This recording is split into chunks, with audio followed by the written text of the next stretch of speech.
အား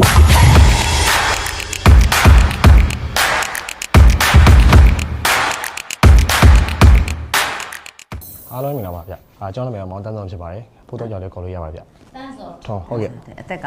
20ခုပါခင်ဗျ။အချိန်2မိနစ်ရတယ်။အချိန်2မိနစ်အတွင်းမှာစဉ်းစားလာတဲ့ပြင်ဆင်လာတဲ့ဟာတော့လုပ်ပြ။2မိနစ်ပြည့်ရင်တော့ကတ်ပါ။ action ခေါ်ရပါဗျ။ Okay စမယ်5 4 3 2 1 action ဘူးလေလို့မိုးစက်တို့ပါလားဟမ်ပါလေကိုဘေဘီလည်းဘာလို့ခုမှရောက်လာလဲ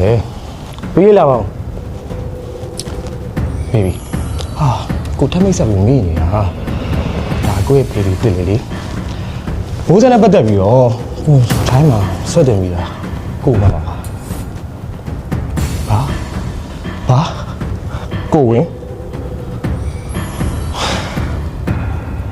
မင်းကလွယ်တာဟုတ်ပါမင်းပြောတယ်ငါလုပ်ပေးခဲ့ရလေဘာမှစင်ပြန်ဒီကမိုးဆက်ကိုဝင်ကိုအာကာဆိုရဲကောင်တဝက်ဆိုင်ပါချက်ချလိုက်လေလွယ်နေရပဲကိုဟဲ့